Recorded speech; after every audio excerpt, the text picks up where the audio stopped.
This week's update is going to be a little bit different than the normal format. Unfortunately, the guest we were going to have, he was unable to attend last minute, so I'm going to give you a brief three-part synopsis covering, first, where we are. Gold and silver, platinum, palladium, all spot prices in precious metals have been getting pounded lately. Mostly, it's been attributed to the US dollar's recent increase in value versus other major fiat currencies, and of course minor fiat currencies like the Turkish lira, for instance.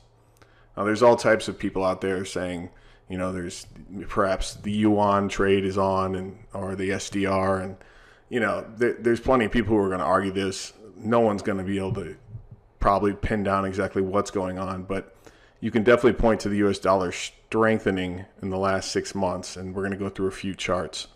For those simply listening to this podcast, I'm going to show charts on the YouTube channel and some various illustrations. I'll do my best to describe them so you get the gist. First up is a US dollar index chart over the past 6 months. Basically, the US dollar's purchasing power versus other major fiat currencies has steadily increased since middle April of this year. Side note, whenever you hear the term US dollar strength, always ask yourself over what time frame, because over the last century, the US dollar loses value by design. Probably over 97% of its value has been lost since the Federal Reserve has been enacted. Now, as you likely know, gold's US dollar spot price action over this same time frame has been down.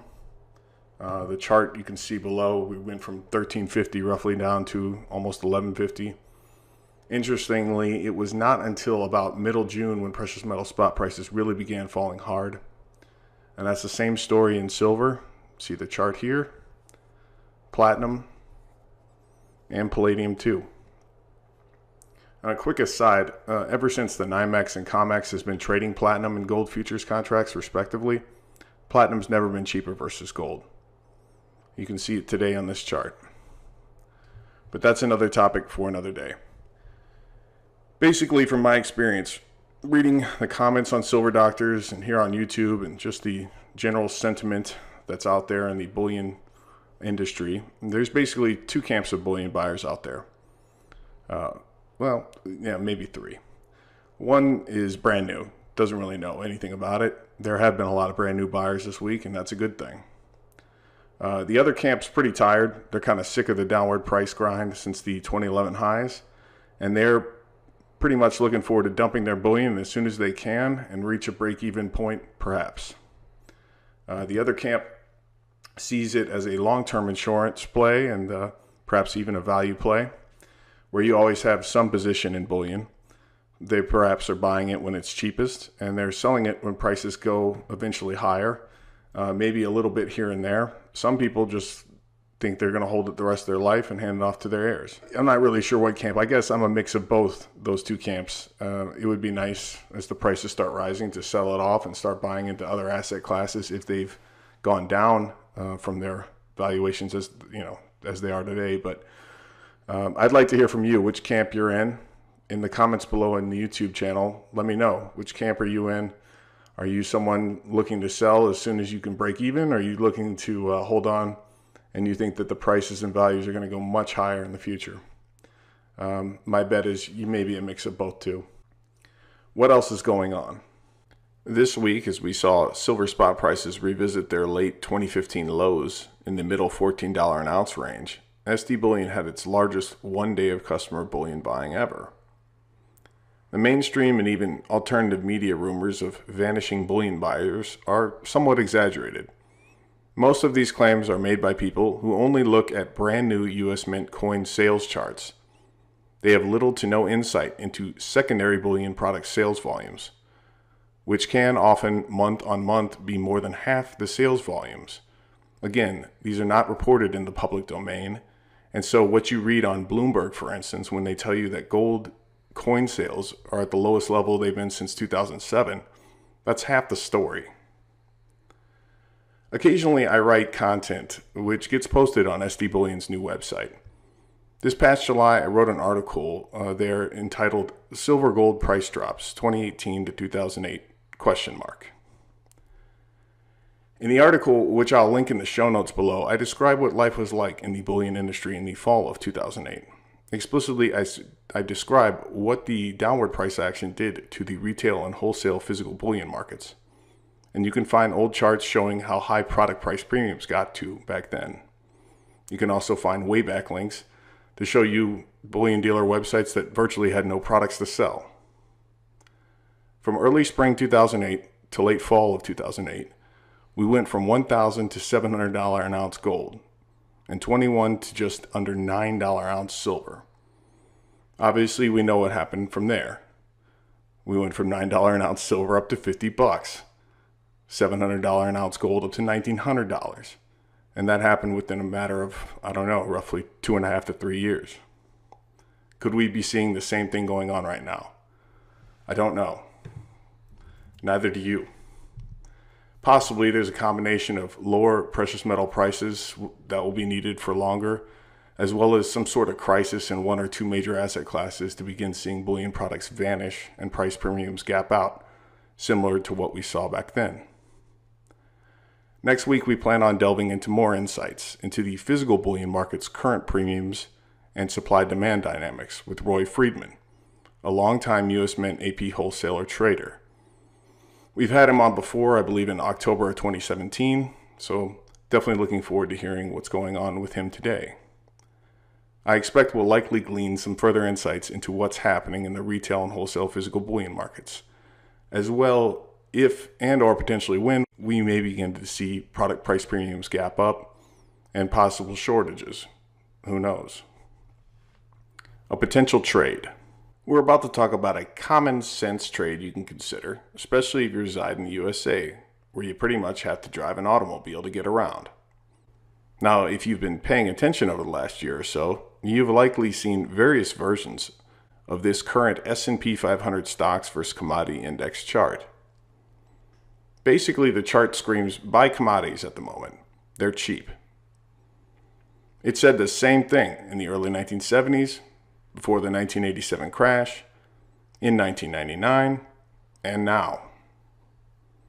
The chart doesn't go back to 1929, but as you likely know, near the end of manias and market bubbles, there are often other anecdotal signs if you look hard enough. For instance, the following was written in the book, An Empire of Wealth, page 314. You'll likely notice some similarities to today. By the summer of 1929, Wall Street and its millions of customers were deeply out of touch with the underlying economy. Visions of riches danced in their heads. Brokers' boardrooms were full of people watching prices, and even normally sensible and knowledgeable people were caught up in the frenzy. The Saturday Evening Post printed a poem that summer that caught the mood of the country.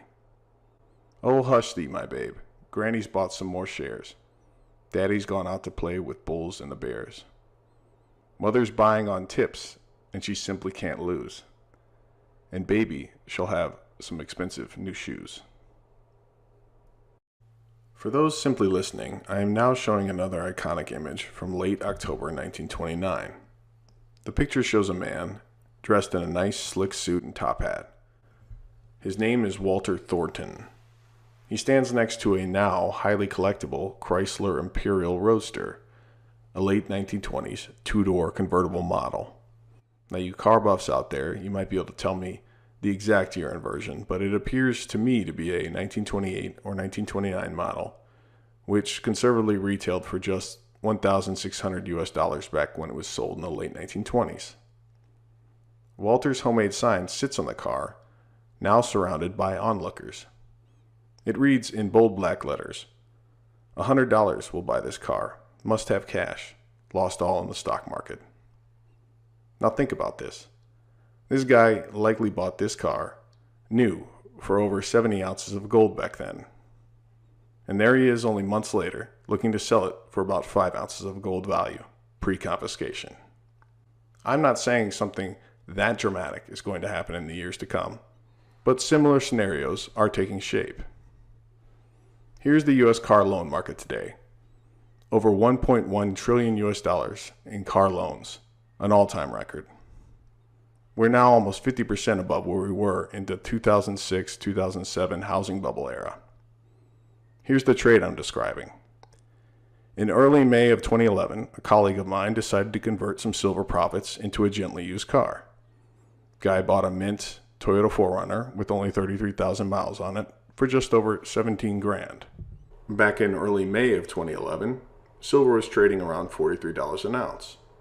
The 400 ounces of silver he used to buy the SUV he had acquired only a few years prior for well under $10,000. That guy is still driving the same fully paid for car today, no issues. What I'm suggesting is that you save some bullion diligently right now, for when the next bubbles burst, there should be more assets like gently used cars, which will be on fire sale again. Let the mopes continue to take on consumer debts. Once these debts start going bad, and potential financial spillovers ensue, you will likely be able to go buy their assets from them at huge discounts. Save hard and start preparing your shopping lists. That's all for this week. Thanks for tuning in. Next week, we will likely have Roy Friedman on to discuss the physical bullion market dynamics as he sees them then. If you're watching on YouTube, I will leave 2 follow-up videos for you to check out. One is an evergreen video on silver bullion investing in 2018. The other is a new video I saw today on another channel, which is, in the first 5 minutes, covers some important points in an article I wrote about on SD Bullion this past July 2018. The video covers how worldwide record debt levels have now passed the $250 trillion mark, or $250 quadrillion level. Now, these are hard debt figures, and of course they're hard to wrap your mind around because they're so large. And these are not merely, they're not even shadow bank derivative bets. These are hard debt numbers, and they're very large in size and scope. The first 5 minutes of the video are full of verifiable facts, which we should all be cognizant of, especially as the US dollar strengthens against some recently borrowed $14 trillion in US dollar denominated emerging market debts. And this is a reason why Turkey's having trouble, and Argentina, Brazil probably soon. But be warned about the video. The last 5 minutes, in my opinion, are somewhat fear pornish, so take it with a grain of salt.